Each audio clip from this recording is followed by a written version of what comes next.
Well, hello there. I didn't see you come in. Make yourself at home. Have a drink.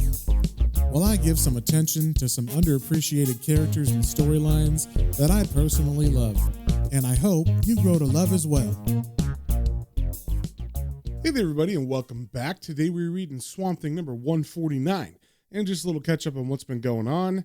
Swamp Thing has made it all the way to Germany, and he was kind of pushed there by three mysterious strangers who are definitely supernatural, and we're not exactly sure yet why they want Swamp Thing here, but we know that he's supposed to do something that they've been planning for billions of years, and it definitely seems like something supernatural is going on in the town, because a woman named Grace came from America, and she is in Freiburg, Germany, and immediately once she got there, the townspeople started acting really weird. They were eating fruit that was bleeding, and it was making them kind of go crazy. And it turns out that Grace is the niece of the sometimes villain, sometimes good guy, Sargon the Sorcerer, who actually died during the Alan Moore run of Swamp Thing. And she had received a letter from him that told her to go to the Black Forest in Germany and bring the ruby that powered him because he left it to her after he died. There was also a map left to her that would guide her to where Sargon wanted her through the Black Forest. And when all the townsfolk started being weird, she decided to just go right away and walk through the Black Forest using this map.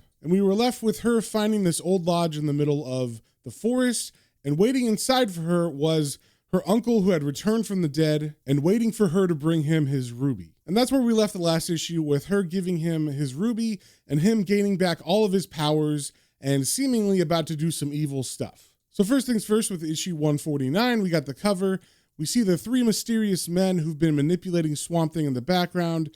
Roberto and the mysterious old stranger are standing behind Señor Blake, who is dealing cards at a table, and he is drinking whiskey and smoking cigarettes. And the card that he's throwing out towards us says Joker on it, but instead of a clown, we see Swamp Thing is the character on it. And we also see that this issue was written by Mark Miller with art by Phil Hester and Kim DeMolder. And as we turn to the first page, we see we are in Peru, and we cut to inside of Don Roberto's house, and inside we see Don Roberto hitting his TV, and the mysterious traveler is staring intently at a snow globe. So as Don Roberto hits the TV, he says, "Damn TV, stupid thing hasn't worked since that son of a bitch got here." And the mysterious traveler says, "Quiet, Don Roberto. Do not speak ill of the word. He may hear you." But Don Roberto just continues banging on the TV and says, "Who cares? I might as well be dead without TV." And then the mysterious traveler gets very serious and says, "You must not neglect your duty, shaman. It is our task to smooth the path of the earth elemental. Even Señor Blake stands firm against the word tonight, and he is a notorious coward." So Don Roberto walks away from the TV and he sits down on his couch and he pulls out a handheld game system and he begins to play it. And he says to the traveler, "Our work's done. The Swamp Thing's got to pass the ordeal of the bleeding tree without our help. He's got to stop the Earth Thing on his own." And the old traveler says, "The two parliaments will be united again, Don Roberto. I can feel it in my bones. Imagine what power Holland will achieve if he succeeds." And Roberto, not looking up from his game, asks, "What about Sargon?" And the old traveler replies, "The sorcerer has changed a great deal since we last met. I fear he has become an immense problem. The very earth beneath his feet has been corrupted. His followers have eaten the fruit of the tree, and their numbers are legion. The swamp monster is all that stands in his way." And we see the snow globe closer up inside of the traveler's hand, and it has a little plaque on it that says Freiburg. So the traveler is not just looking at this globe because it's pretty. It seems to be something like a crystal ball where he can watch the events happening in Freiburg and in the Black Forest. So it seems like all the stuff with Sargon is actually just a coincidence. It seems Don Roberto, the traveler, and L. Blake were actually sending Swamp Thing here to battle the Parliament of Stones. And just as a coincidence, Sargon rose and is now doing something that's kind of ruining all the plans that they've laid. So the old traveler says about Sargon, "Damn him! I had hoped his precious ruby might be the first of the gifts for the child." Then Don Roberto sees something on his screen and he says, "Ah, the next level has begun, traveler. The game draws to a close. Holland must pass the Earth ordeal without his elemental abilities.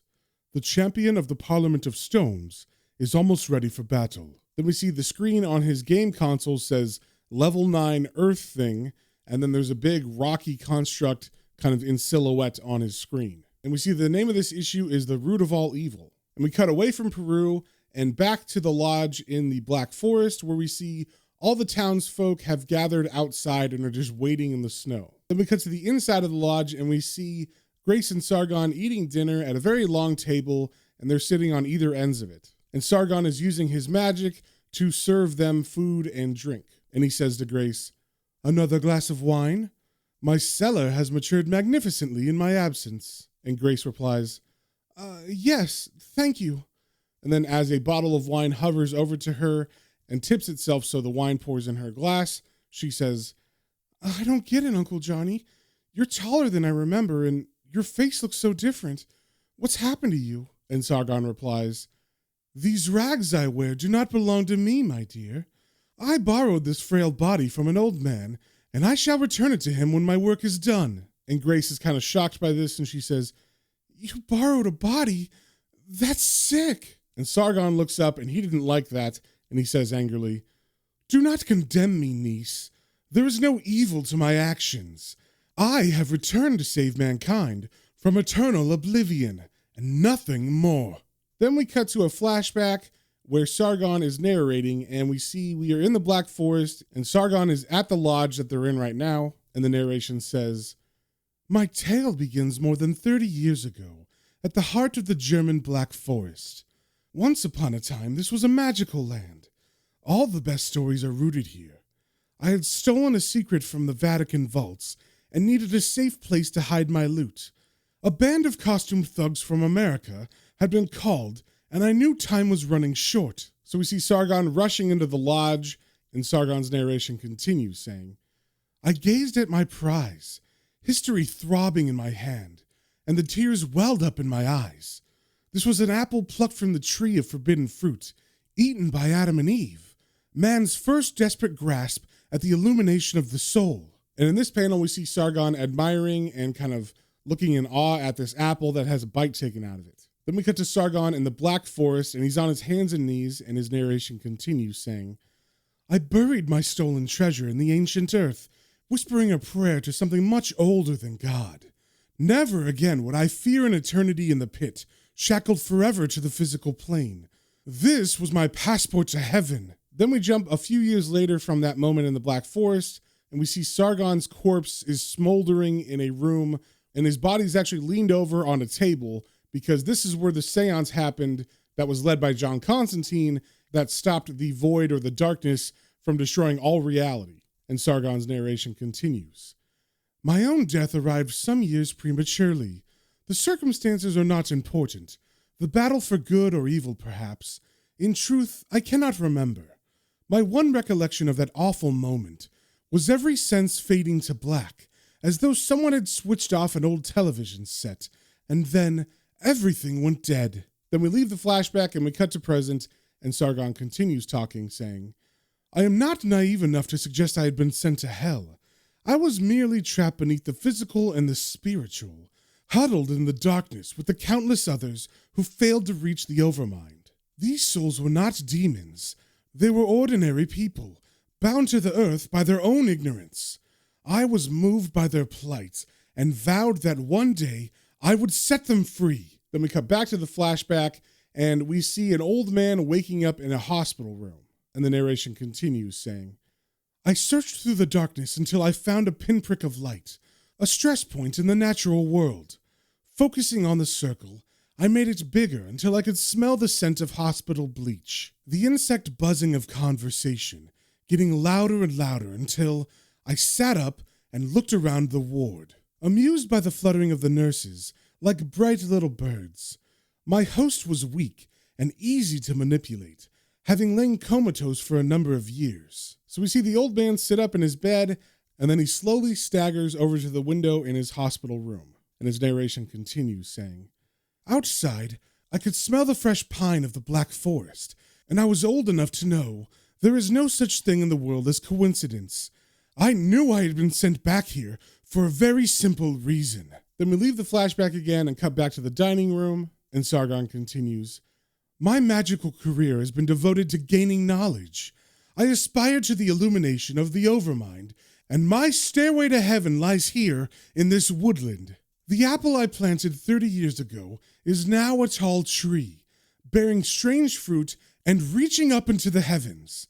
Branch by branch, I plan to climb that tree until I reach true enlightenment. My visit to the hell world taught me one thing, Grace.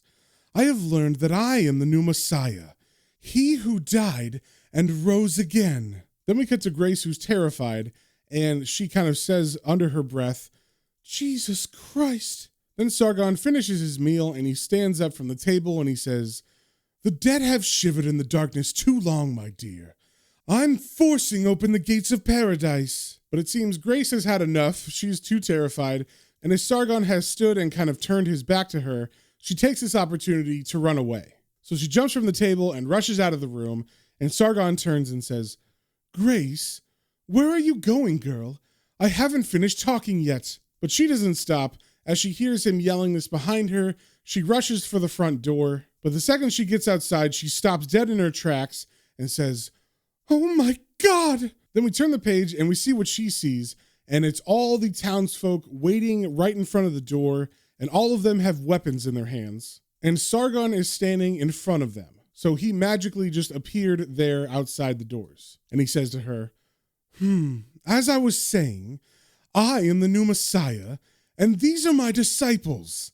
Tonight, we shall tear down the gates of heaven and welcome every wandering soul. And Grace pleads with him, saying, Uncle Johnny, please. But Sargon just continues, saying, don't worry, Grace. You have a place in my plans. Someone must remain in the hell world, a Prometheus shackled to the mortal plane, forever to carry the burden for all mankind. I want that person to be you, Grace, because I love you. And Grace begins to cry at hearing this, and she says, please, Uncle Johnny, just let me go home. But he doesn't listen to her. He just holds out his hand, and he begins to hover in the air, and he says, what lies waiting for you in that little house, my dear? A fat man in a cold bed? A prig who complains about your sagging breasts and the robe mat veins on your thighs? Take my hand, Grace.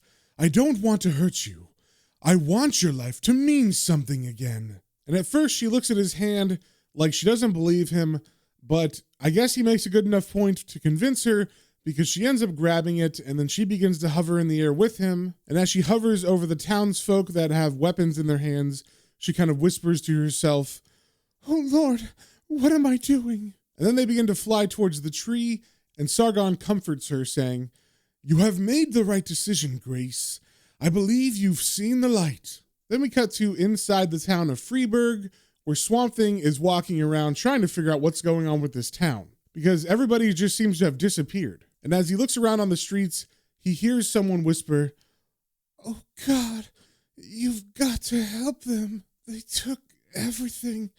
The cats and dogs and the children.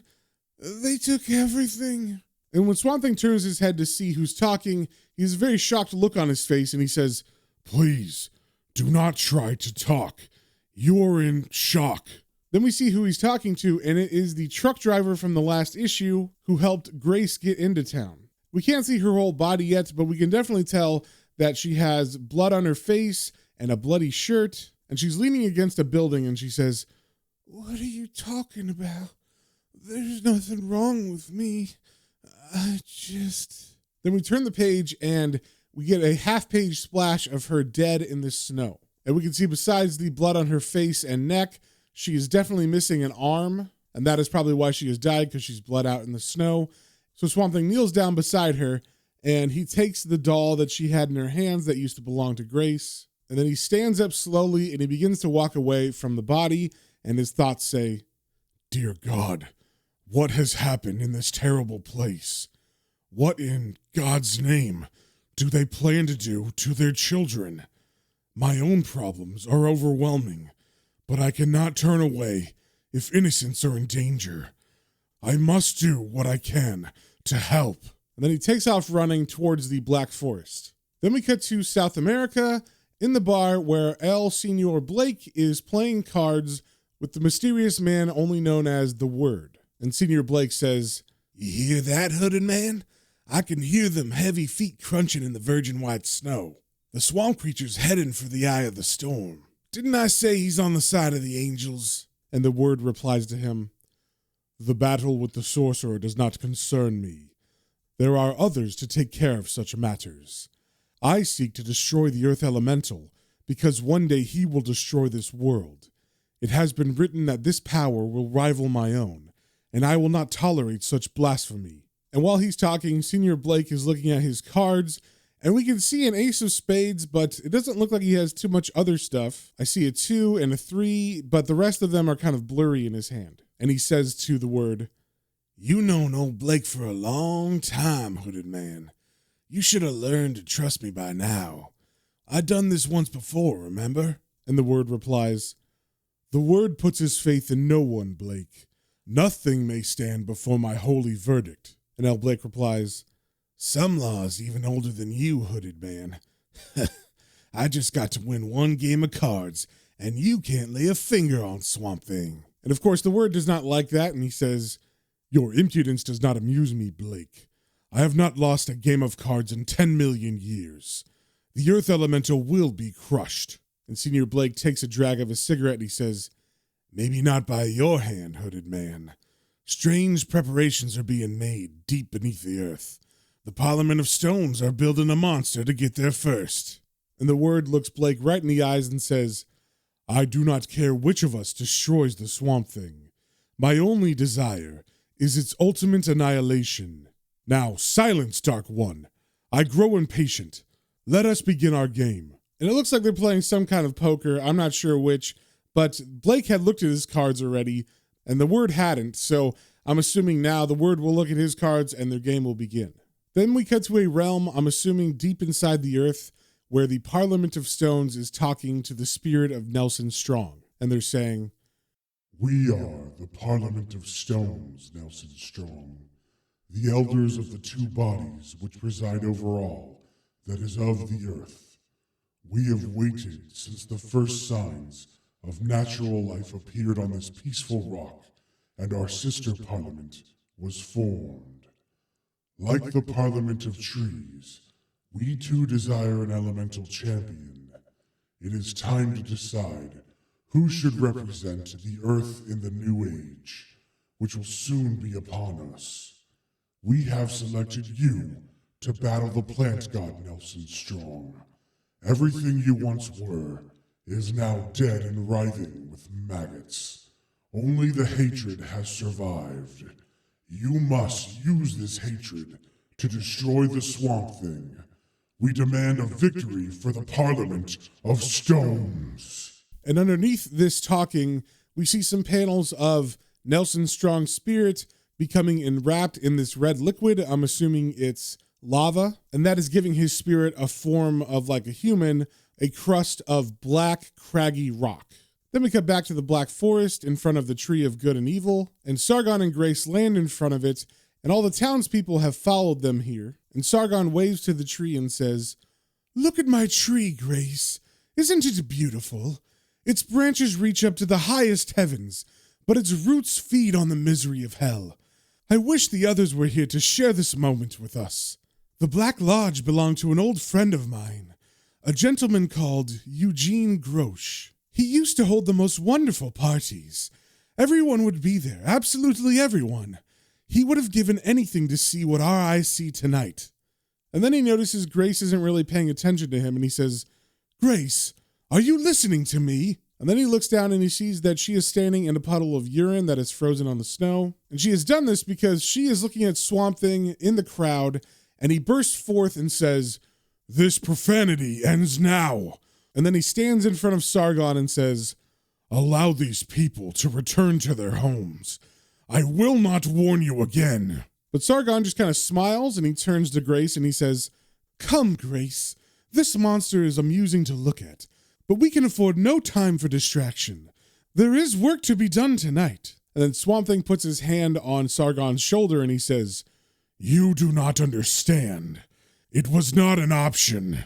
But the second Swamp Thing's hand touches down on Sargon, Sargon reels around and he shoots magic into Swamp Thing's body. And he yells, Take your dirty hands off of me! And immediately Swamp Thing's body kind of burns from within, and his body flies across the forest, and it lands in the snow as a smoldering husk. And then Sargon brushes off his shoulder and he says, "What a revolting creature.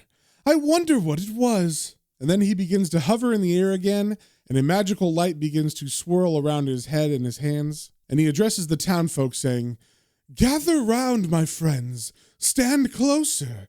The illumination will begin soon. I hope you have brought the tools I requested. Anything sharp will do. A kitchen knife, a screwdriver. It doesn't really matter. Just feel for the pulse on your neck. Perhaps one of the adults could help the children at the back. Mistakes can be messy. It's important to get it right the first time. Now, if everyone's ready, let's feed the tree.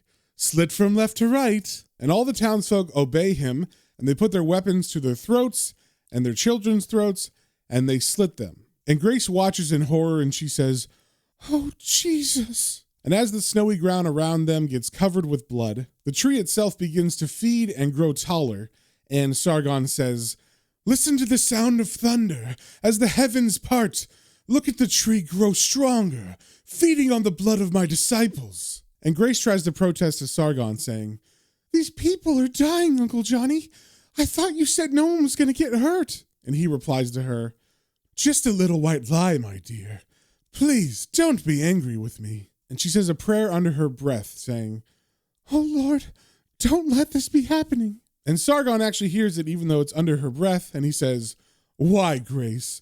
What are you afraid of? The tree grows towards the light.